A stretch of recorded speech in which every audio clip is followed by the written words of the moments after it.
पृथ्वीराज चौहान चौहान राजवंश का प्रसिद्ध राजा थे। वह चौहान वंश में जन्मे पृथ्वीराज आखिरी हिंदू शासक थे। सम्राट पृथ्वीराज चौहान का जन्म साल 1166 में अजमेर के राजा सोमेश्वर चौहान के घर हुआ था। कर्पूरी देवी पृथ्वीराज चौहान की मां दिल्ली के राजा अनंगपाल द्वितीय की इकलौती बेटी थीं। पृथ्वीराज का जन्म उनके माता पिता के विवाह के 12 वर्षों के पश्चात हुआ। यह राज्य में खलबली का कारण बन गया और राज्य में उनकी मृत्यु को लेकर जन्म समय से ही षड्यंत्र रचे जाने लगे। विश्व विवरण पूरा नाम पृथ्वीराज चौहान, जन्म 1166 ईस्वी, मृत्यु 1192 ईस्वी। पिता सोमेश्वर चौहान, माता कर्पूर देवी। वंश चौहान वंश, राज्य दिल्ली और अजमेर। प्रमुख युद्ध, पहला तराइन का युद्ध 1191 ईस्वी, दूसरा तराइन का युद्ध 1192 ईस्वी। पत्नी संयोगिता, प्रमुख कार्य, उन्होंने अपने राज्य में न्याय, समानता और धर्मनिरपेक्षता को बढ़ावा दिया।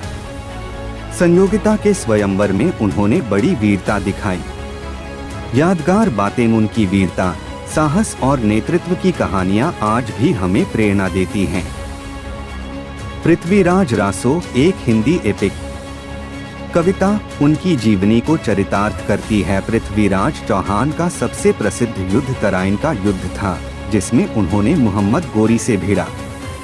तराइन में 1191 में जो युद्ध हुआ उसमें गोरी सेना के पांव उखड़ गए और स्वयं मुइज़ुद्दीन मोहम्मद की जान एक युवा खिलजी घुड़सवार ने बचाई।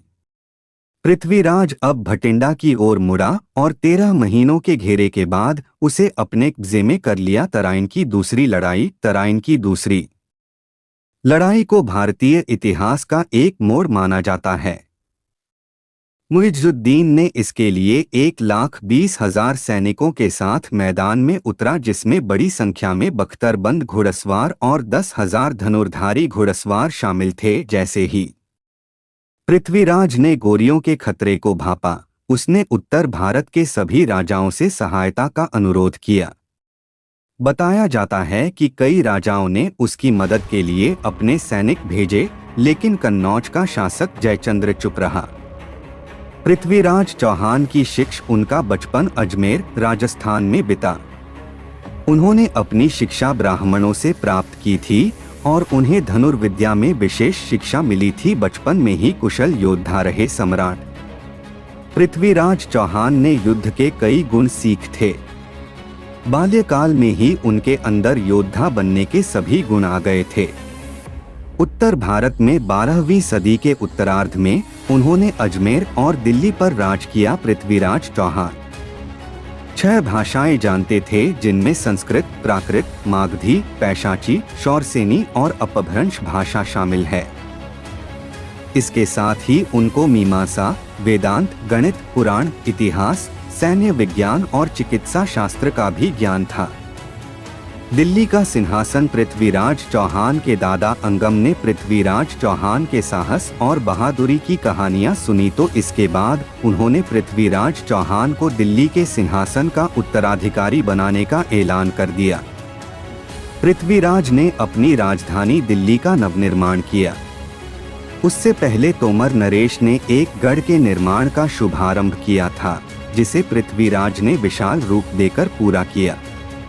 वह उसके नाम पर पिथौरागढ़ कहलाता है और दिल्ली के पुराने किले के नाम से जीर्णावस्था में विद्यमान है। पृथ्वीराज का राज्याभिषेक 1178 ईस्वी में हुआ, जब वह केवल 12 साल के थे। उन्होंने अजमेर और दिल्ली के राज्यों का नेतृत्व किया। उनके शासनकाल में उन्होंने अपनी सेना को मजबूत किया और कई युद्धों में विजय प्राप्त की। इस युद्ध की पहली बार वह विजयी रहे, लेकिन दूसरी बार 1192 ईस्वी में उन्हें हार माननी पड़ी और उन्हें गोरी के हाथों में कैद कर लिया गया था। कहानियां कहती हैं कि बाद में पृथ्वीराज ने अपने शत्रु को मारने का प्रयास किया, लेकिन असफल रहे और उनकी मृत्यु हो गई। पृथ्वीराज चौहान की विशाल सेना, पृथ्वीराज की सेना बहुत ही विशालकाय थी, जिसमें 3 लाख सैनिक और 300 हाथी थे।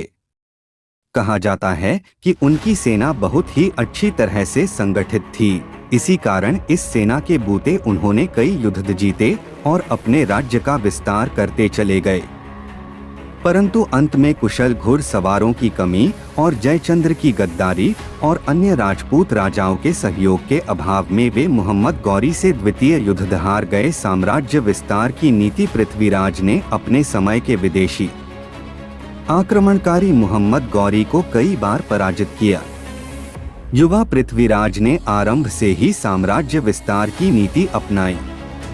पहले अपने सगे संबंधियों के विरोध को समाप्त कर उसने राजस्थान के कई छोटे राज्यों को अपने कब्जे में कर लिया। फिर बुंदेलखंड पर चढ़ाई की तथा महोबा के निकट एक युद्ध में चदेलों को पराजित किया। इसी युद्ध में प्रसिद्ध भाइयों आल्हा और उदल ने महोबा को बचाने के लिए अपनी जान दे दी। पृथ्वीराज ने उन्हें पराजित करने के बावजूद उनके राज्य को नहीं हड़पा। इसके बाद उसने गुजरात पर आक्रमण किया, पर गुजरात के शासक भीम द्वितीय ने, जो पहले मुइजुद्दीन मोहम्मद को पराजित कर चुका था, पृथ्वीराज को मात दी। इस पराजय से बाध्य होकर पृथ्वीराज को पंजाब तथा गंगा घाटी की ओर मुड़ना पड़ा। पृथ्वीराज चौहान व संयोगिता पृथ्वीराज चौहान को कन्नौज के राजा जयचंद की पुत्री संयोगिता पसंद आ गई। राजकुमारी संयोगिता से प्रेम होने पर बाद वह संयोगिता को स्वयंवर से ही उठा ले गए और गंधर्व विवाह किया। यही कहानी अपने आप में एक मिसाल बन गई। हालांकि संयोगिता के पिता राजा जयचंद और पृथ्वीराज चौहान की आपस में नहीं बनती थी। शादी के लिए जयचंद राजी नहीं थे। संयोगिता को उठा ले जाने के बाद जयचंद ने पृथ्वीराज से दुश्मनी मान ली। चंद्रबरदाई और पृथ्वीराज चौहान चंद्रवरदाई और पृथ्वीराज चौहान दोनों बचपन के मित्र थे और बाद में आगे चलकर चंद्रवरदाई एक कवि और लेखक बने, जिन्होंने हिंदी अपभ्रंश में एक महाकाव्य पृथ्वीराज रासो लिखा। एक विदेशी आक्रमणकारी मोहम्मद गौरी ने बार बार युद्ध करके पृथ्वीराज चौहान को हराना चाहा, पर ऐसा ना हो पाया। पृथ्वीराज चौहान ने 17 बार मोहम्मद गौरी को युद्ध में परास्त किया और दरियादिली दिखाते हुए कई बार माफ भी किया और छोड़ दिया, पर 18वीं बार मोहम्मद गौरी ने जयचंद की मदद से पृथ्वीराज चौहान को युद्ध में मात दी और बंदी बनाकर अपने साथ ले गया। पृथ्वीराज चौहान और चंद्रबरदाई दोनों ही बंदी बना लिए गए और सजा के तौर पर पृथ्वीराज की आंखें गर्म सलाखों से फोड़ दी गई। अंत में चंद्रबरदाई, जो कि एक कवि और पृथ्वीराज चौहान के खास दोस्त थे, दोनों ने भरे दरबार में गौरी को मारने की योजना बनाई, जिसके तहत चंद्रबरदाई ने काव्यात्मक भाषा में एक पंक्ति कही, 4 बांस 24 गज अंगुल अष्ट प्रमाण ता ऊपर सुल्तान है मत चुके। चौहा और अंधे होने के बावजूद पृथ्वीराज चौहान ने इसको सुना और बाण चलाया, जिसके फलस्वरूप मोहम्मद गौरी का प्राणांत हो गया। फिर चंद्रवरदाई और पृथ्वीराज चौहान दोनों ने पकड़े जाने पर फिर से बंदी जीवन व्यतीत करने के बजाय दोनों ने एक दूसरे को मार डाला। इस तरह पृथ्वीराज ने अपने अपमान का बदला ले लिया। उधर संयोगिता ने जब ये दुखद समाचार सुना तो उसने भी अपने प्राणों का अंत कर दिया। पृथ्वीराज की पराजय और मृत्यु 1248 के युद्ध में मोहम्मद गौरी की विजय और पृथ्वीराज की पराजय हुई थी। युद्ध में पराजित होने के पश्चात पृथ्वीराज की मृत्यु के विषय में इतिहासकारों के विभिन्न मत मिलते हैं। कुछ के मतानुसार वह पहले बंदी बनाकर दिल्ली में रखा गया था और बाद में गौरी के सैनिकों द्वारा मार दिया गया था। कुछ का मत है कि उसे बंदी बनाकर गजनी ले जाया गया था और वहां पर उसकी मृत्यु हुई। ऐसी भी किंवदंती है कि पृथ्वीराज का दरबारी कवि और सखा चंद्रवरदाई अपने स्वामी की दुर्दिनों में सहायता करने के लिए गजनी गया था। उसने अपने बुद्धि कौशल से पृथ्वीराज द्वारा गौरी का संहार कराकर उससे बदला लिया था। फिर गौरी के सैनिकों ने उस दोनों को भी मार डाला था। अन्य तथ्य, पृथ्वीराज चौहान ने अपनी वीरता, नेतृत्व और न्याय से अपने शासनकाल को स्थापित किया। उन्होंने अपने देश और लोगों के प्रति अपार समर्पण दिखाया। उनके द्वारा किए गए युद्ध और उनकी नीतियां हमें इस बात का एहसास कराती हैं कि उनका योगदान भारतीय इतिहास में कितना महत्वपूर्ण था। उनकी जिंदगी ने हमें यह सिखाया कि सच्ची वीरता और न्याय के लिए संघर्ष करने में कभी भी समय या परिस्थितियां कोई बाधा नहीं हो सकती। पृथ्वीराज चौहान ने अपनी जिंदगी के हर पड़ाव पर वीरता, साहस और निडरता का परिचय दिया। आज भी उनकी कहानियां हमें साहस, आत्मसम्मान और अद्वितीयता की प्रेरणा देती हैं।